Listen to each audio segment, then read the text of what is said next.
Trump makes unprecedented chip deal, forcing Nvidia and AMD to hand over 15% of China's sales revenue to US government. In a move described by analysts as unusual and transactional, the Trump administration has secured an agreement with US semiconductor giants Nvidia and AMD, requiring them to share 15% of their revenue from sales to China with the US government. In exchange, both companies will receive export licenses to sell high-performance chips, Nvidia's H20 and AMD's MI308, into the lucrative Chinese market. The arrangement, confirmed by the White House on Monday, grants the companies renewed access to billions of dollars in potential sales, while marking the first time Washington has demanded a direct revenue cut as a condition for export approval in the semiconductor sector. Trump's approach underscores his hallmark deal-making style, yielding market access, but only if the US secures a tangible return. Nvidia's H20 and AMD's MI308 chips regain access to Chinese market after export ban. The chip from Nvidia and the chip from AMD were previously restricted under US export controls, targeting advanced semiconductors destined for China. Nvidia designed the H20 specifically to meet the new US rules, but shipments had been on hold for months pending licensing. AMD similarly faced delays in resuming new chip exports. July brought signs of a breakthrough when both companies hinted at progress on approvals, but without mentioning any revenue-sharing conditions. Now, under Trump's deal, both chip makers will immediately regain the ability to sell these products in China. While investors welcomed the market re-entry, shares of both companies still closed moderately lower Monday, reflecting uncertainty over the longer-term implications of surrendering a slice of revenue to Washington. Analysts see indirect tariff as net positive, despite uncertain long-term impact. Market analysts have characterized the 15% revenue cut as an indirect tariff at source and a tax for doing business in China. Still, many believe it is preferable to being locked out of the market entirely. 85% of the revenue is better than zero, said Ben Barringer, global technology analyst at Quilter Cheviot. Some predict Nvidia and AMD may simply raise prices by 15% to offset the levy, preventing Huawei, China's top domestic rival, from dominating the market. However, experts warn that the arrangement could set a precedent for larger US claims on future sales if revenue growth accelerates. George Chen of the Asia Group cautioned that, for the long term, we don't know if the US government may want to take a bigger cut from their China business. Trump unlikely to extend similar revenue-sharing demands beyond semiconductor sector. Despite the high-profile nature of the deal, industry experts say it is unlikely to be replicated in other US sectors, such as software, consumer electronics, or social media. Nick Patience of the Futurum Group noted that semiconductors are treated as a uniquely strategic technology by Washington due to their role in powering artificial intelligence, defense systems, and critical infrastructure. The pay-to-play tactic may work for Nvidia and AMD because it's very much about getting export approval from the US government, Chen said. In contrast, companies like Apple or Meta face more complex regulatory, service, and intellectual property issues that make similar revenue-sharing models less feasible. China reacts cautiously amid accusations of US economic leverage. While the Chinese government has yet to issue an official response, state-affiliated media have criticized Washington's move. The Global Times, citing an unnamed expert, accused the US of abandoning its original security justification for export restrictions in favor of pure economic leverage over its own chip makers. The criticism comes as China's regulators continue to press Nvidia over alleged backdoors in its semiconductors, claims the company has repeatedly denied. For Beijing, the arrangement poses a dilemma. The chips are critical for advancing China's AI capabilities, but the 15% fee to the US government adds costs and fuels suspicion over potential security risks. New deal could reshape US-China tech trade while boosting domestic revenue. Trump's chip deal not only secures revenue for the US Treasury, but also potentially redefines the terms of US-China technology trade. For Washington, the move reinforces control over strategic exports while directly profiting from them, a departure from traditional licensing models. For Nvidia and AMD, it represents a calculated trade-off. Accept a smaller profit margin in exchange for renewed access to one of their most important markets. For China, it is both a setback and an opportunity. While the financial burden may rankle Beijing, access to cutting-edge AI hardware remains a strategic necessity.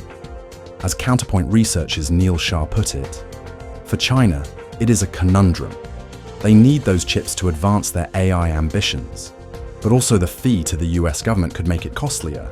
Trump and Putin meet at Joint Base Elmendorf-Richardson in Anchorage, Alaska. President Donald Trump and Russian President Vladimir Putin met at Joint Base Elmendorf-Richardson, a massive US military installation in Anchorage, Alaska. The base, which once served as America's top cover during the cold situation, provided a secure location for a summit that was hastily arranged after Trump's repeated deadlines for a ceasefire in Ukraine failed to yield progress. The leaders shook hands on the tarmac before retreating into private negotiations with their aides and translators. That the meeting occurred on American soil, and specifically in Alaska, a state with historic ties to Russia, gave the summit symbolic weight that both sides seemed eager to exploit.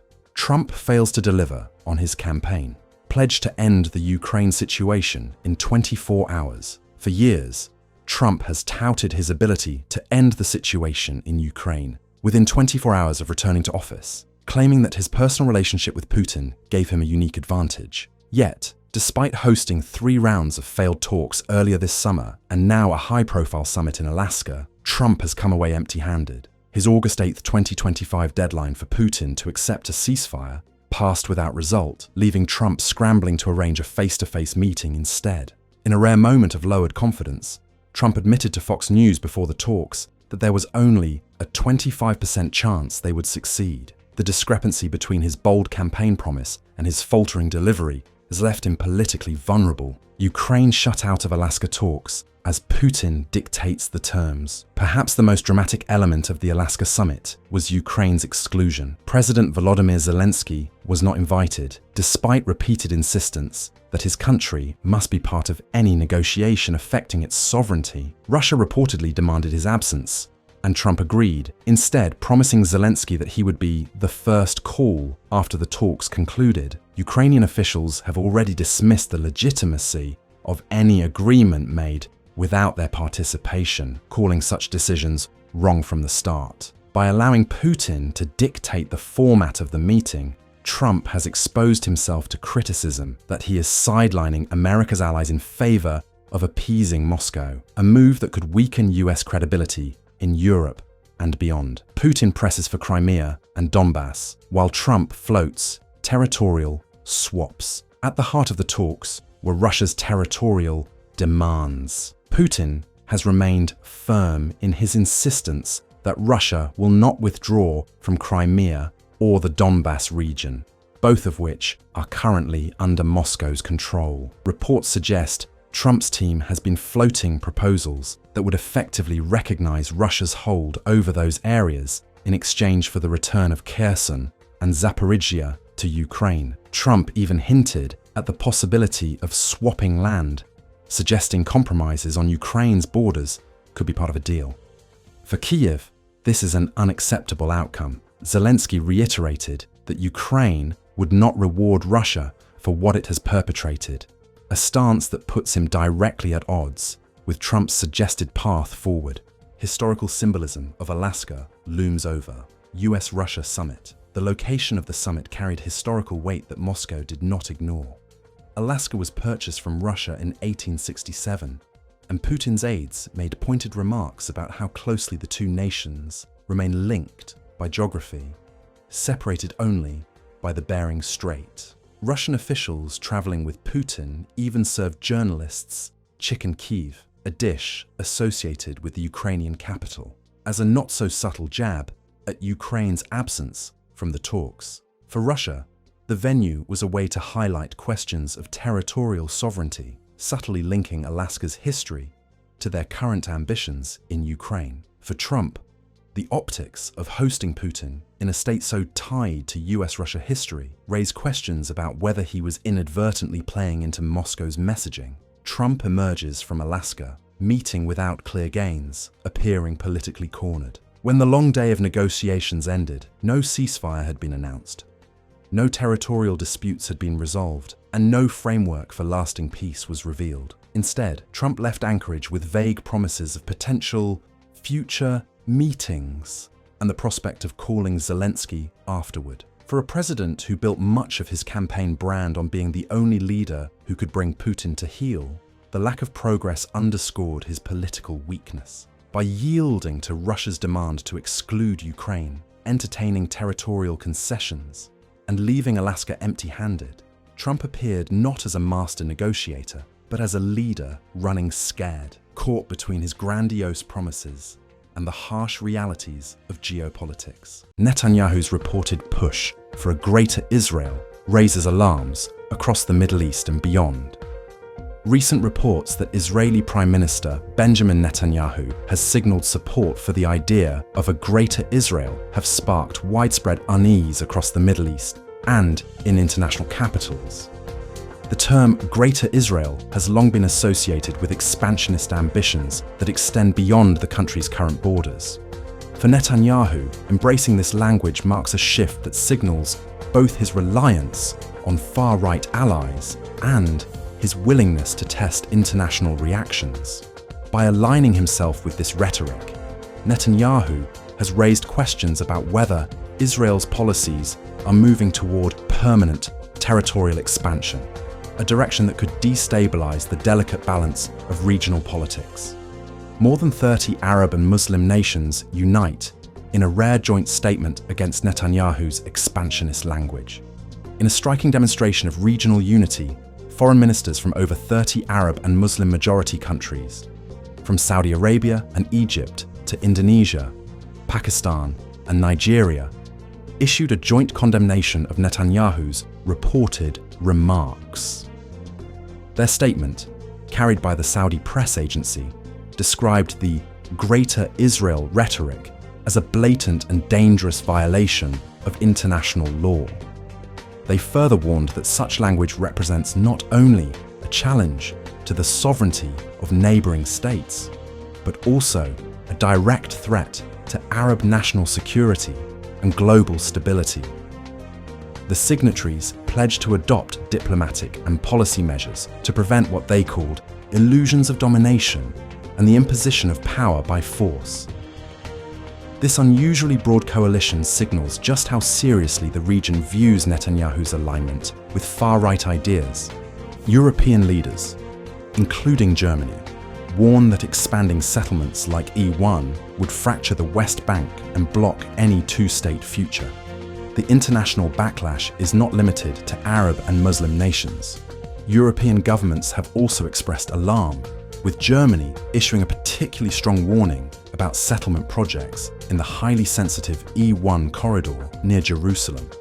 European diplomats argue that building an E1 would physically split the West Bank into disconnected sections, isolating Palestinian communities and severing links to East Jerusalem. According to Germany and other EU states, such developments would make the long-standing vision of a two-state solution virtually impossible to achieve. While Europe has often criticized Israeli settlement activity, the pointed references to Netanyahu's reported Greater Israel remarks add a new layer of urgency to their warnings. Netanyahu's far-right allies, led by Bezalel Smotrich, drive settlement expansion that undercuts prospects for a Palestinian state. At the core of the situation are the settlement policies promoted by Bezalel Smotrich, Israel's finance minister and one of Netanyahu's most powerful coalition partners. Smotrich has openly rejected the very idea of a Palestinian state, insisting instead on expanding Israeli control in contested areas like Ma'ale Adumim and the E1 corridor. These projects are seen by critics as strategically designed to ensure that Palestinian territories are broken into disconnected enclaves, leaving little geographic basis for a sovereign state. Netanyahu's tacit support for these moves reflects the political reality of his coalition. Without the far right, his government would collapse. As a result, the Prime Minister appears increasingly willing to risk international condemnation in order to maintain domestic political power. The Greater Israel debate raises broader questions about sovereignty, security, and regional stability. For the wider international community, the debate is not just about settlements or maps. It is about the future of sovereignty and the stability of an already fragile region. Arab states worry that Netanyahu's language signals an intent to redraw boundaries in ways that threaten their own security. European governments fear that a push toward permanent annexation would further inflame tensions, disrupt trade and energy flows, and complicate migration dynamics across the Mediterranean. Even global powers outside the region are watching closely, aware that instability in the Middle East has ripple effects on everything from oil markets to counter-terrorism cooperation. In this sense, Netanyahu's reported embrace of the Greater Israel idea is being interpreted as a geopolitical gamble with consequences far beyond Israel's borders. Netanyahu walks a tightrope between appeasing far-right partners at home and fending off growing isolation abroad. Domestically, Netanyahu faces relentless pressure from his far-right partners to deliver on the settlement expansion and nationalist rhetoric. These allies see the Greater Israel concept as central to their ideological vision, and they are pushing him to align more openly with their agenda. Internationally, however, Netanyahu is encountering mounting criticism that risks isolating Israel from both its traditional allies and its newer Arab partners. This delicate balancing act leaves him in a precarious position. If he bends too far toward his coalition, he risks ruining Israel's diplomatic standing. If he moderates to satisfy international concerns, he risks losing the support of the far right that keeps his government in power. The outcome of this political balancing act could shape not only Netanyahu's personal future, but also Israel's trajectory on the global stage. Why many young Catholics see Pope Leo as their first real connection to the papacy. For older Catholics, Pope Benedict XVI or even John Paul II may have shaped their understanding of the papacy. But for Gen Z, Pope Leo was the first pope they consciously followed. His style, tone, and approach to ministry became their baseline for what being Catholic looks like. Unlike his predecessors, Leo carried himself not as a distant monarch, but as a shepherd walking alongside his flock. This deeply approachable style resonated with young Catholics, many of whom were encountering faith in an era filled with cynicism, polarization, and disillusionment. For them, Pope Leo wasn't a break from the past. He was the papacy. Pope Leo's humility, simplicity, and everyday actions made him a model of authentic Christian living. Stories of Pope Leo's humility circulated widely on social media, especially among younger audiences. Instead of living in lavish, papal quarters, he chose a modest residence. Rather than surrounding himself with only cardinals and dignitaries, he spent time with ordinary people, from immigrants and refugees to prisoners and the poor. These choices weren't symbolic. They reflected his sincere desire to live out the gospel through action. For Gen Z, who value authenticity and can easily detect insincerity, Pope Leo's daily gestures proved that his faith wasn't just preached from the pulpit, but embodied in the way he lived. How Pope Leo became a beacon of hope for Gen Z amid political division and social media negativity. Growing up in the late 2010s and early 2020s meant navigating a digital culture often dominated by cruelty, mockery, and owning political opponents. Add to this a climate of rising extremism and demagoguery, and many young people felt surrounded by hostility. Pope Leo's voice cut through that noise with compassion, kindness, and mercy. He consistently called for welcoming strangers, caring for the vulnerable, and resisting the culture of division. For many young Catholics, he offered a hopeful counterpoint to the negativity around them. His message proved that faith could be a refuge of gentleness in a world that often rewarded cruelty. Pope Leo's teachings on love, mercy, and inclusion showed Gen Z a more compassionate Catholic Church. At the heart of Pope Leo's ministry was the conviction that God's love is meant for everyone. His famous refrain of todos, todos, todos, meaning everyone, everyone, everyone, became a rallying cry for Gen Z Catholics who longed for a church that welcomed rather than excluded. On social media and at Mass, his words inspired discussions about inclusion, forgiveness, and community. His teachings reframed Catholicism not as a set of rigid rules, but as a living, breathing faith centered on love, mercy, and tenderness. For young people searching for meaning, this felt revolutionary, even though for Leo, it was simply the gospel lived out.